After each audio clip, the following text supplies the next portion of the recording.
అండి ఉత్తరాంధ్రలోని అతి పెద్ద ఊరు సాలూరులో రీసెంట్‌గా శ్రీ శ్యామలాంబ అమ్మవారి ఫెస్టివల్ అయితే జరిగిందండి. మే 18, 19, 20 తేదీల్లో అంగరంగ వైభవంగా జరిగిందండి. సో, యాక్చువల్‌గా 9 సంవత్సరాలకు ఒకసారి వచ్చే ఈ పండుగ అయితే ఈసారి 15 సంవత్సరాలకు వచ్చిందండి కోవిడ్ వల్ల. సో, పండగ అయితే చాలా గ్రాండ్‌గా చేశారండి. నేను ఆల్రెడీ నా ఛానల్‌లో వీడియోస్ పెట్టానండి. చాలా వైరల్ అయ్యాయి. అందరికీ పేరు పేరున ధన్యవాదాలండి. సో, ఆ క్యూరియాసిటీతోనే నేను అసల ఈ శ్యామలాంబ అమ్మవారు సాలూరుకి ఎలా వచ్చారు? అసలు చరిత్ర ఏంటి? అని తెలుసుకుందామని నేను టెంపుల్‌కి వచ్చి ఆ పూజారిని అడగడం జరిగిందనమాట. సో, ఆ పూజారి కూడా మొత్తం వివరించారనమాట చరిత్ర. శ్రీ శ్యామలాంబ అమ్మవారి యొక్క చరిత్ర. సో, ప్రతి మంగళవారం కూడా చాలా అంగరంగ వైభవంగా పూజలైతే చేస్తూ ఉంటారంట. సో, ఇది ప్రతి 9 సంవత్సరాలకు ఒకసారి వచ్చేసి పెద్ద పండగగా చేస్తారంట. సో, ఆయనొచ్చేసి ఈ వీడియో మొత్తం చెప్పారండి ఆ చరిత్ర మొత్తం. సో, మీరు వీడియోని మాత్రం ఎక్కడ స్కిప్ చేయకుండా చూడండి. మీకు మొత్తం అర్థమవుతదనమాట ఈ చరిత్ర అనేది అమ్మవారిది. Please subscribe to my channel అండి ఫర్ మోర్ వీడియోస్. దేవతాభ్యం నమో నమః. హరి ఓం. శ్రీ శ్రీ సాలూరు శ్యామలాంబ అమ్మవారు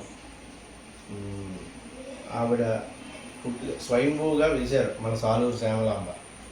అయితే పూర్వం ఒక 7 తరాల ముందు అల్లోలు అని చెప్పేసి మనకి ఈ శివాజీ బొమ్మ టౌన్లోని వాళ్ళు ఉంటారన్నమాట. వాళ్ళు వర్తక వ్యాపారానికి రాజమండ్రి ఉప్పు బస్తాలు కానీ ఇక్కడ నుండి చిన్న చిన్న వర్తకాన్ని కొనుక్కొని తీసుకెళ్తూ అట్నుండి ఉప్పు బస్తాలు తీసుకొస్తున్నారు. పూర్వం ఏంటంటే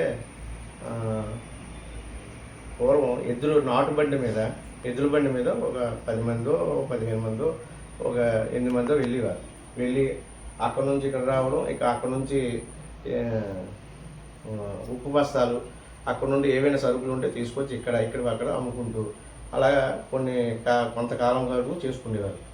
అందులోని అల్లువాలని చెప్పేసి ఒకనాడు ఇటు నుండి వెళ్ళి రాజమండ్రి చేరుకొని అక్కడ వ్యాపారం చేసుకుని అక్కడ నుండి ఉప్పు బస్తాలన్నీ వేయించుకుని తెల్లవారుజామున 2 గంటలకో 3 గంటలకో బయలుదేరదామని అన్నీ కూడా రెడీ చేసుకుంటే ఆ రాత్రి ఒక ఎద్దు కనపడలేదు.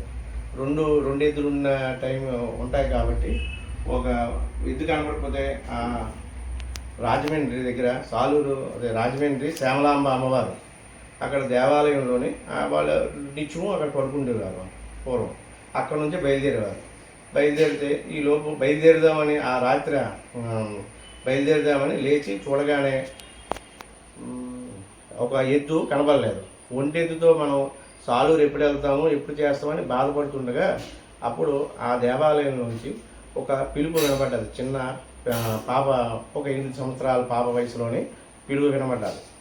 అప్పుడు ఆ పిలుపులోని ఏమన్నదంటే, నువ్వు బయలుదేరు, నీకు నేను తోడుగా ఉంటానురా, ఆ ఒంటెద్దుతోనే నువ్వు బయలుదేరు అని చెప్పేసి అమ్మవారు అని అనుకున్నాను. అంటే ఎవరో పాప చెప్పింది కదా అని అనుకుంటూ ఎలాగైతే నేను ఆ ఒంటెద్దుతోనే ఆయన సాలూరు చేరుకొని వచ్చి ఆయన ఇక్కడ ఉప్పు బస్తాలన్నీ సరుకులన్నీ వేసి ఆయన మన్నాడు వేరే కూలి పనికో లేకపోతే దేనికో ఆయన వెళ్ళిన తర్వాత ఆ రోజు ఆ వీధిలోని ఒక గాజుల వ్యాపారి గాజులు అంటూ అనుకుంటూ వస్తుంటే ఆ ఇంటిలోంచి, ఆ అల్లు వాళ్ళ ఇంట్లోంచి ఒక అమ్మాయి పిలుపు వినబడి నాకు గాజులు వేయని చెప్పేసి అమ్మవారు అడుగుతుందన్నమాట.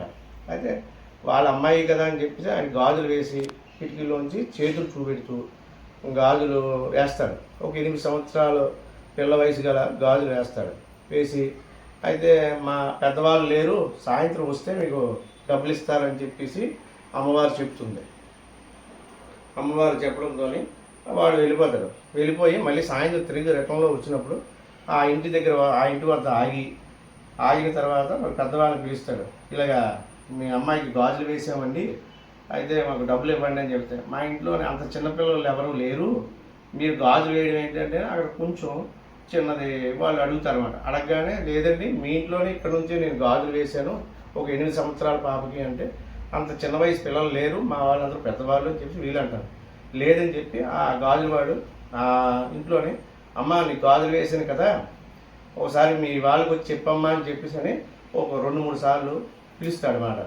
పిలవగానే అప్పుడు లోపల నుంచి మళ్ళీ ఒక పిలుపు వినబడి, నేనే గాజులు వేయించుకున్నాను, మీరు ముందు ఆయనకి డబ్బులు ఇచ్చి పంపించండి, నేను తర్వాత మాట్లాడతానని చెప్పి అప్పుడు ఆ లోపల నుంచి ఒక 8 సంవత్సరాల పాప ఒక పిలుపు వినబడుతుంది. వినబడగానే వాళ్ళు ఏం చేస్తారంటే డబ్బులు ఇచ్చి పంపిస్తారు. పంపించిన తర్వాత అప్పుడు ఆ అమ్మాయి నేను రాజమండ్రి శ్యామలాంబను మీ ఊరు వచ్చాను, నాకు ఇక్కడ దేవాలయం కట్టండి అని చెప్పి ఆవిడ ఆదేశం చేస్తారు.